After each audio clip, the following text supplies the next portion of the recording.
கலாட்டா நேயர்கள் அனைவருக்கும் என்னுடைய நெஞ்சார்ந்த வணக்கங்கள். நான் Jaya Ravi, astrologer and life coach. இந்த 2026 குரு பயிற்சி உங்களுக்கு எல்லாம் எப்படி இருக்கும் அப்படிங்கிறத பார்க்கலாமா? முதலில் நம்ம குரு பயிற்சியை பற்றி ஒரு இன்ட்ரோ அப்படிங்கிற மாதிரி நான் சொல்கிறேன். இப்போ இந்த 2026 ஜூன் மாதம் 2வது நாள், அதாவது ஜூன் மாதம் 2ஆம் தேதி குரு மிதுனத்திலேருந்து கடகத்துக்கு பயிற்சி ஆகிறார். ஸோ இது எப்படி இருக்க போகுது இந்த குரு பயிற்சி அப்படிங்கிறத நம்ம பார்க்கலாம். இது உச்ச குரு பயிற்சி அப்படின்னு இதை ரொம்ப ஸ்பெஷலாக நம்ம சொல்கிறோம். இது திருக்கணிதப்படி நான் இங்கே சொல்கிறேன். வாக்கியம் அப்படிங்கிறது பொதுவாக கோவில்களில், மற்றபடி இந்த வீட்டில் பண்ணுற பண்டிகைகள் இதெல்லாம் வாக்கியப்படி பண்ணுவோம். பட் இந்த தனி மனிதன் ஜாதகத்துக்கு நம்ம பொதுவாகவே திருக்கணிதம் அப்படிங்கிறது தான் எடுத்துக்கிறோம். ஸோ இந்த குரு பயிற்சி எல்லா பயிற்சிகளையும் ரொம்ப ஸ்பெஷல் அப்படின்னு நம்ம சொல்கிறோம். ஏன் அப்படின்னா, இந்த இடத்துல குரு கடகத்தில் உச்சமாக போகிறார். உச்ச குரு அப்படின்னாலே எல்லாருக்கும் நிறைய எதிர்பார்ப்புகள் இருக்கும். ஏன்னா இந்த இடத்துக்கு அவர் வரத்துக்கு 12 வருஷம் ஆகுது. ஸோ அந்த 12 வருஷத்துக்கு ஒரு தடவை அவர் வரக்கூடிய அந்த குரு பகவான் இங்கே உச்சமான நிலையில் என்ன மாதிரி பலனை கொடுப்பார் அப்படின்னு எல்லாருக்குமே ஒரு ஆவல் அப்படிங்கிறது இருக்கும். இந்த குரு இப்போ கடகத்தில் உச்சமாகும்போது இது ஒரு சிறந்த நிலை குரு பகவானுக்கு. இங்கே பலவிதமான மாற்றங்கள் நடக்கும். அதாவது தனி மனிதன் வாழ்க்கையாக இருந்தாலும் சரி, உலக அளவுலேயும் சரி, நிறைய மாற்றங்கள் அப்படிங்கிறது ஏற்படும். பெரிய டிரான்ஸ்ஃபர்மேஷன் அப்படின்னு சொல்லுவாங்க இல்லையா இங்கிலீஷில், அந்த மாதிரி. ஏன்னா இந்த குரு பகவான் இந்த ராசி சக்கரத்தில் அவர் 9 குடைய பாக்யாதிபதி அப்படின்னு சொல்கிறோம். அவரே 12 குடையவர், அந்த மோட்சஸ்தானத்துக்கும் அவரே அதிபதி. அப்போ அவர் கடகத்தில் உச்சமாகும்போது, கடகம்ங்கிறது நம்மளுடைய இந்த காலச்சக்கரத்தின் 4ஆம் இடம், சுகஸ்தானம் அப்படின்னு சொல்கிறோம். ஸோ அந்த சுகஸ்தானத்தில் அவர் உச்சமடையும் போது கண்டிப்பாக பல நல்ல விஷயங்களை செய்வார் அப்படின்னு ஒரு எதிர்பார்ப்போட நம்ம ஒவ்வொரு ராசிக்கா இப்போ பார்ப்போம். Max gold, cash for gold. Call 04445454545. Let's go holidays. Travel beyond boundaries. Periyar Maniamai Institute of Science and Technology, Tanjavur. ECE with specialization in AI and ML, IoT, robotics and industrial automation. கும்பராசி கும்ப லக்னத்தில் பிறந்தவர்களுக்கு இந்த 2026 குரு பயிற்சி எப்படி இருக்குங்கிறத பார்க்கலாம். இப்போ கும்பத்திற்கு குரு பகவான் யார் அப்படின்னா 2-11 குடையவர், தன லாபாதிபதின்னு சொல்கிறோம். அவர் போய் எங்கே உச்சமடைகிறார் அப்படின்னா இவங்களுடைய 6ஆம் இடத்துல உச்சமடைகிறார். 6ஆம் இடம் அப்படிங்கிறது என்ன? உழைப்பு இல்லையா? உழைப்பும் அங்கே தான் இருக்குது. அங்கே தான் ருணரோக சத்ருஸ்தானமும் சொல்கிறோம். அப்போ அந்த 6ஆம் இடத்துல போய் உச்சமடையும் போது, இந்த தனஸ்தானாதிபதியாகி 6இல் உச்சமடையும் பொழுது இவர்களுக்கு உழைப்பினால் ஒரு நல்ல தன வரவு அப்படிங்கிறது கண்டிப்பாக உண்டு. அப்போ இவங்க நிறைய உழைக்கிறதுக்கு தயார் ஆயிட்டாங்க அப்படின்னா கண்டிப்பாக வருமானம் இவங்களுக்கு நல்லா கூட போகுது அப்படிங்கிறது உறுதியாக இந்த இடத்துல சொல்லலாம். அவரே லாபாதிபதி, அதாவது 11ஆம் அதிபதி அப்படிங்கிறவர் யார்? நம்மளுக்கு ஆசைப்பட்ட அத்தனை விஷயங்களையும் நமக்கு நிறைவேற்றி கொடுப்பவர் தான் அந்த 11ஆம் அதிபதி. அவரே போய் 6ஆம் பாவத்தில் உட்காரும்போது கடினமான உழைப்புக்கு வெற்றி நிச்சயம் அப்படிங்கிறத உறுதிப்படுத்துகிறார். நம்ம ஆசைப்பட்ட எல்லா விஷயங்களும் உழைப்பினால் நமக்கு கிடைக்கும் அப்படிங்கிறது தெளிவாக இங்கே நம்ம புரிஞ்சிக்கலாம். ஸோ இது ஒரு அற்புதமான பயிற்சி தான். குரு இந்த கும்ப லக்னம் ராசியில் பிறந்தவர்களுக்கு அற்புதமான பலன்களை கொடுப்பார் அப்படிங்கிறதுல எந்த சந்தேகமும் இல்லை. இப்போ குருவோட பார்வை அப்படிங்கிறது எங்கே அப்படின்னா 10ஆம் பாவம்ங்கிற கர்மஸ்தானத்தில் விழப்போகிறது. அப்போ 10ஆம் இடம் அப்படிங்கிறது இவங்களுடைய கர்மஸ்தானம். உத்தியோகம் சார்ந்த விஷயங்களில் இவங்களுக்கு நல்ல உயர் பதவிகள், உயர்ந்த பொறுப்புகள் எல்லாமே இவங்களுக்கு ஜாஸ்தி ஆகும். நிச்சயமாக உயர்ந்த பதவின்னு வந்தாலே பொறுப்புகள் அப்படிங்கிறது அதிகமாகும். அதனால் கொஞ்சம் ஸ்ட்ரெஸ் இருக்கும் டெஃபினட்டாக. ஆனால் அதெல்லாம் இவங்க கண்டிப்பாக ஜெயிச்சு வந்துடுவாங்க. ஏன்னா குருவோட பார்வைங்கிறது சாமானியம் இல்லை. குரு பார்க்க கோடி நன்மை அப்படின்னு தானே சொல்கிறோம். அதனால் கண்டிப்பாக அதில் ஒரு நல்ல சக்ஸஸ் இவங்களுக்கு உண்டு. அதே சமயம் அவருடைய பார்வை 12ஆம் பாவம் அப்படிங்கிற விரயஸ்தானத்தின் மீதும் விழும். அப்போ 12ஆம் பாவம் அப்படிங்கிறது என்ன? விரயங்கள் அப்படின்னா நஷ்டங்கள் அப்படியும் சொல்லலாம். இல்லை நம்ம முற்றிலும் புதிய சூழலுக்கு செல்வது, அதாவது முன்ன பின்ன தெரியாத ஒரு புது இடத்துல போய் நம்ம செட்டில் ஆகிறது, அதை கூட நம்ம 12ஆம் பாவத்தில் சொல்லலாம். அது காலச்சக்கரத்தின் 10ஆம் இடம் மகரம்ங்கிறது. அப்போ இவங்களுக்கு அது 12ஆம் இடமாக பரிமளிப்பதால் இவங்களுக்கு வெளிநாட்டில் உத்தியோகம் கிடச்சி வெளிநாட்டுக்கு போகிற ஒரு வாய்ப்பு அப்படிங்கிறதும் இவங்களுக்கு கண்டிப்பாக உண்டு. அதனால் இது வந்து ஒரு சிறப்பான ஒரு அமைப்பு. அதுக்கப்புறம் குரு பகவான் தன்னுடைய வீடு 2ஆம் இடம்ங்கிற தனஸ்தானத்தையும் பார்க்க போகிறார். இப்போ சொல்லவே வேண்டாம், உத்தியோகம் நல்லா இருக்குது, அவங்களுக்கு வெளிநாட்டு வாய்ப்பும் இருக்குது, பண வரவும் இருக்க போகுது. இதை விட என்ன வேணும்னு சொல்லுங்கள். அதனால் கும்பத்துக்கு இது ஒரு அற்புதமான காலம். கும்பத்தில் பிறந்தவர்களும் நிறைய கஷ்டங்களை அனுபவித்து வந்தாங்க. ஏன்னா இந்த 2ல் சனி, இன்னமும் சனி அங்கே தான் உட்கார்ந்துருக்கார். இருந்தாலும் அவங்களுக்கு வந்து இப்போ ஒரு ரிலீஃப் அப்படிங்கிறது கிடைக்கும். நிச்சயமாக இந்த குரு பகவான் வந்து நல்ல ஒரு ஆரோக்கியமான ஒரு ரிலீஃபை இவங்களுக்கு கொடுக்க தான் போகிறாரு. இது ஒரு அற்புதமான காலமாக அமையும். படிக்கும் குழந்தைகளுக்கும் இங்கே ஒரு முக்கியமாக ஒரு விஷயத்தை சொல்லணும். என்னென்னா 10ஆம் பாவத்தை சனி பகவான் பார்க்குறாரு. அப்படிங்கும்போது படிக்கிற வயசில் இருக்கிற குழந்தைங்களுக்கு கர்மா அப்படிங்கிறது என்ன, அவங்க படிக்கிற படிப்பை வந்து நல்லா படிக்கணும், அவ்வளோதானே. அப்போ நிச்சயமாக அதில் இவங்களுக்கு ஒரு நல்ல கல்வியில் ஒரு ஆர்வம், இத்தனை நாள் ரொம்ப டல்லாக இருந்த குழந்தைங்க கூட கல்வியில் ஒரு ஆர்வம் அப்படிங்கிறத காமிப்பாங்க. ஏன்னா 2ஆம் இடம் அப்படிங்கிறது ரொம்ப ஆரம்ப கல்வி, அதாவது ஸ்கூல் படிக்கிற குழந்தைங்க சொல்கிறோம் இல்லையா. அப்போ அவர் போய் 6ஆம் இடத்துல உட்காரும்போது அந்த ஸ்கூல் படிக்கிற வயசில் குழந்தைங்க ஜென்ரலாக ரொம்ப டிஸ்ட்ராக்டடாக இருப்பாங்க, ரொம்ப ப்ளேஃபுல்லாக இருப்பாங்க. ஆனால் இப்போ ரொம்ப சீரியஸாக படிப்பில் வந்து ஒரு கவனம் செலுத்தக்கூடிய ஒரு காலமாக இருக்கும். அதே மாதிரி அவங்களுக்கு வந்து 12ஆம் இடத்தை பார்க்கும்போது கண்டிப்பாக இவங்க வந்து வெளியில் போகும்போது இந்த குழந்தைங்கள வந்து ரொம்ப ஜாக்கிரதையாக நம்ம வெளியில் கூட்டின்னு போகிறது வரதெல்லாம் யாராவது பெரியவங்க கூட இருந்து பண்ணணும். ஏன்னா அந்த 12ஆம் இடம் அப்படிங்கிறது அதாவது விரயம் மட்டும் இல்லை, அது தொலைஞ்சு போகிறது, அந்த மாதிரி விஷயங்களும் அந்த 12ஆம் இடத்துல தான். அப்போ அந்த குழந்தைங்க வந்து கேர்ஃபுல்லாக அவங்கள வந்து கூட்டின்னு வர்றது அப்படிங்கிறது பேரண்ட்ஸோட கடமை. அதை அவங்க பண்ணுவாங்க, இல்லைன்னு சொல்லலை. பட் இங்கே ஒரு எச்சரிக்கையாக இதை நான் சொல்கிறேன். அதே மாதிரி 2ஆம் பாவத்தை பார்க்கும்போது அந்த குழந்தைங்க வந்து படிப்பில் நிச்சயமாக நல்ல ஒரு கவனம் செலுத்தி ஒரு நல்ல மதிப்பெண்கள் பெறக்கூடிய ஒரு காலமாக இருக்கும்.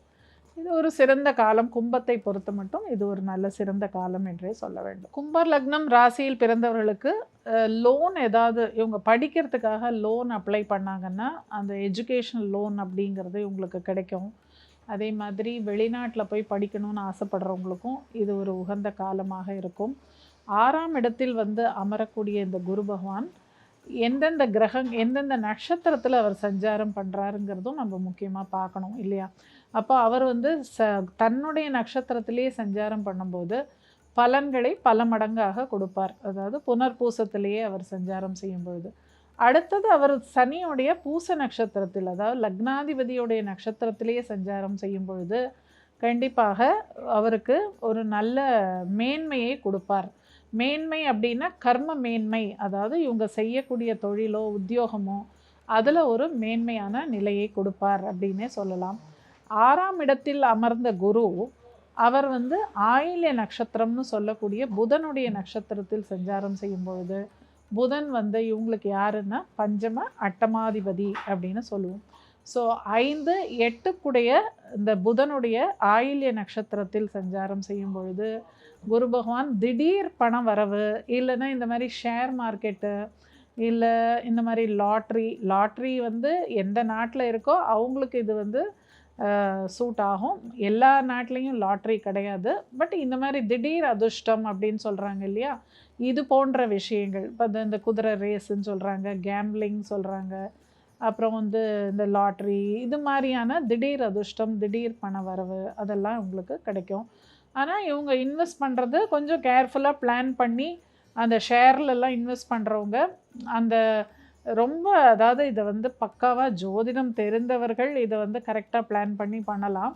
பட் இந்த கரெக்டாக அந்த புதனுடைய நட்சத்திரத்தில் போகும்போது அப்படிங்கும்போது அந்த டேட்ஸ் எல்லாம் அவங்க கரெக்டாக தெரிஞ்சுக்கிட்டு பண்ணாங்கன்னா இன்னும் கொஞ்சம் சிறப்பாக இருக்கும். ஸோ கண்டிப்பாக இந்த திடீர் பண வரவு, எதிர்பாராத லாபம், அது மாதிரி விஷயங்கள்லாம் குரு பகவான் கொடுப்பார். இந்த 2026 குரு பெயர்ச்சி, அதாவது திருக்கணிதத்தின்படி ஜூன் 2ஆம் தேதி நிகழப்போகிறது. இந்த பெயர்ச்சி ரொம்பவுமே ஒரு சிறப்பான குரு பெயர்ச்சியாக கருதப்படுகிறது. இது ரொம்ப ஸ்பெஷல். ஏன்னா குரு வந்து இந்த இடத்துக்கு வந்து 12 வருஷத்துக்கு ஒரு தடவை தான் வராரு. இந்த உச்ச நிலைக்கு வரக்கூடிய குரு இவர் வந்து ஒரு சிறப்பான பலன்களை எல்லா ராசி லக்னத்தில் பிறந்தவர்களுக்கும் கொடுப்பார் என்பதில் ஒரு சந்தேகமே கிடையாது. ஏன்னா உச்ச நிலையில் இருக்கும்போது அவருடைய அருள் அப்படிங்கிறது ரொம்ப ஒரு அதிகபட்சம் உச்சபட்சமாக இருக்கும் அப்படிங்கிறதுல ஜோதிடத்தில் ஒரு ஸ்ட்ராங்காக ஒரு நம்பிக்கை உண்டு. இந்த குரு பெயர்ச்சி வந்து உலக அளவில் கூட பெரிய பெரிய மாற்றங்களை ஏற்படுத்த போகிறது. ஏனென்றால் குரு அப்படிங்கிறவர் வந்து நிதி நீதி இது ரெண்டுக்குமே காரகன் குரு பகவான் தான். அப்போது சட்டத்துலேயும் பார்த்திங்கன்னா புதிய விஷயங்கள் அப்படிங்கிறதெல்லாம் வரும். சட்டத்தில் திருத்தங்கள் அப்படிலாம் ஏற்படக்கூடிய ஒரு காலமாக இருக்கும். அதே மாதிரி சட்டத்தில் வந்து பல விஷயங்கள் புதிதாக எழுதப்படக்கூடிய காலமாக இருக்கும். உலக அளவிலே பார்த்திங்கன்னா பல நாடுகளோட ஒற்றுமை அப்படிங்கிறது பலப்படும். நம்ம பாரத தேசத்தை பொறுத்த மட்டும் நமக்கு வந்து இது ஒரு சிறப்பான ஒரு பலனை கொடுக்கக்கூடிய குரு பெயர்ச்சியாக இருக்கும். ஏனென்றால் நம்ம இந்தியாவுக்கு ஒரு ஜாதகம் அப்படின்னு பார்த்தோம் அப்படின்னா, நான் வந்து எப்போவுமே சுதந்திர இந்தியா அப்படிங்கிற ஒரு கண்ணோட்டத்தில் தான் நான் எடுத்துப்பேன். ஸோ சுதந்திர இந்தியா அப்படின்னு எடுக்கும்போது ரிஷபம் தான் நமக்கு லக்னம். பொதுவாக இந்தியாவுடைய லக்னம் வந்து மகரம்னு சொல்லுவாங்க. பட் நான் வந்து 1947 ஆகஸ்ட் 15 நமக்கு சுதந்திரம் கிடச்சது இல்லையா, அந்த நேரத்துக்கு ஜாதகம் போட்டால் ரிஷபம் அப்படிங்கிறது தான் நமக்கு அந்த லக்னமாக அமைகிறது. ஸோ அதுக்கு பார்க்கும்போது இந்த குரு பயிற்சி கண்டிப்பாக நம்ம பாரத தேசத்திற்கு ஒரு நல்ல பலனை கொடுக்கும் அப்படிங்கிறத நான் நம்புகிறேன். அதுலேயும் அந்த சனியுடைய பூச நட்சத்திரத்தில் குரு பகவான் சஞ்சாரம் செய்யும் பொழுது நம்ம பாரத தேசத்திற்கு அது வந்து 9-10 சனி பகவான் தர்ம கர்மாதிபதினு சொல்லக்கூடிய சனி பகவானுடைய நட்சத்திரத்தில் அவர் செல்லும் பொழுது புதிய சட்ட சீர்திருத்தங்கள் அப்படிங்கிற விஷயம்லாம் வரும். சட்டம் ஒழுங்கு அப்படிங்கிற விஷயத்தில் நிறைய மாற்றங்கள் வரும். பெரிய பெரிய டிரான்ஸ்ஃபர்மேஷன்ஸ் அப்படிலாம் நடக்கும். உலக நாடுகளுக்கு மத்தியில் இந்தியாவுக்கு ஒரு தனி பெருமை அப்படிங்கிறது கிடைக்கும். நம்ம தேசத்தை பொறுத்த மட்டும் இது ஒரு பாசிட்டிவான குரு பெயர்ச்சி அப்படின்னு எடுத்துக்கலாம். அதே மாதிரி சுபிக்ஷம் வளம் அப்படின்னு எடுக்கும்போது விவசாயத்துறையாகட்டும் இல்லை மற்ற துறைகள் கூட, தங்கம், இப்போ குரு அப்படின்னு வந்தாலே அவர் தங்கத்துக்கு அதிபதி காரகன் அப்படின்னு சொல்கிறோம். அப்போ தங்கமோட விலையெல்லாம் இப்போ எங்கேயோ போயிடுச்சு, நமக்கு தெரியும் இல்லையா. அந்த நிலையிலேருந்து கொஞ்சம் சில மாற்றங்கள்லாம் வரும் நமக்கு. அதாவது இந்த உச்சபட்ச கட்டத்தில் போய் தங்கம் விலையெல்லாம் இப்போ இருக்குது. அதுலேருந்து கொஞ்சம் விலை கொஞ்சம் இறங்கிறதுக்கு வாய்ப்புகள் உண்டு. ரொம்ப அப்படியே டிராஸ்டிக்காக விலை குறையும் அப்படின்லாம் நான் சொல்ல வரல.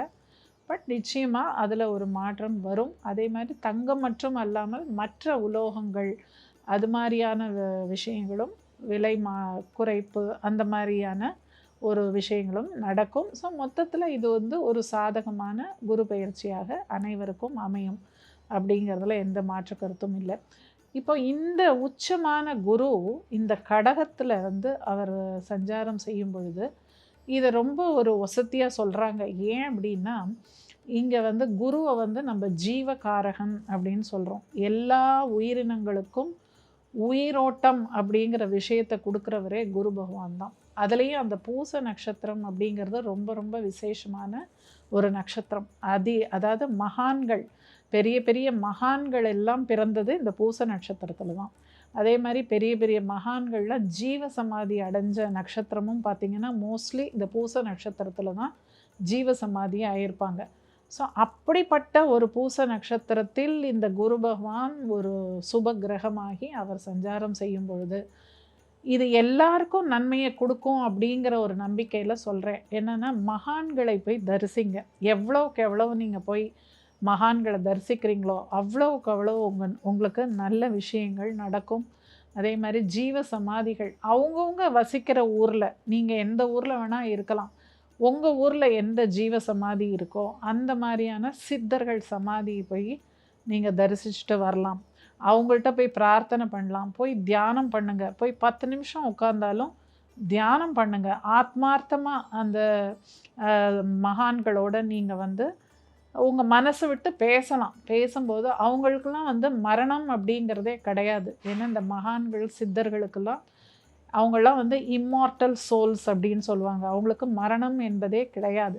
அப்போ நீங்கள் எப்போ போய் உட்காந்து அங்கே தியானம் பண்ணி அவங்களோட பேசி உங்கள் கஷ்டங்களையோ எப்போவுமே கஷ்டங்களை தான் போய் சொல்லணும்னு இல்லை, உங்ககிட்ட இருக்கிற சந்தோஷமான விஷயங்களையும் சொல்லலாம், நன்றி சொல்லலாம். உங்களுக்கு என்னெல்லாம் இந்த பிறவியில் கிடச்சிருக்கோ நல்ல விஷயங்கள் அதெல்லாம் போய் நன்றி சொல்கிறதுக்கு கூட நீங்கள் போகலாம். அது மாதிரி ஒரு தியான நிலையில் இருந்து இது மாதிரிலாம் பண்ணிங்கன்னா இந்த குரு பயிற்சி பல கெட்ட விஷயங்களை கூட உங்கள் கிட்ட வராமல் உங்களை பாதுகாத்து உங்களுக்கு ஒரு நல்ல பயிற்சியாக இந்த குரு பயிற்சி அமையும் அப்படிங்கிறதுல ஆணித்தரமாக நான் சொல்கிறேன்.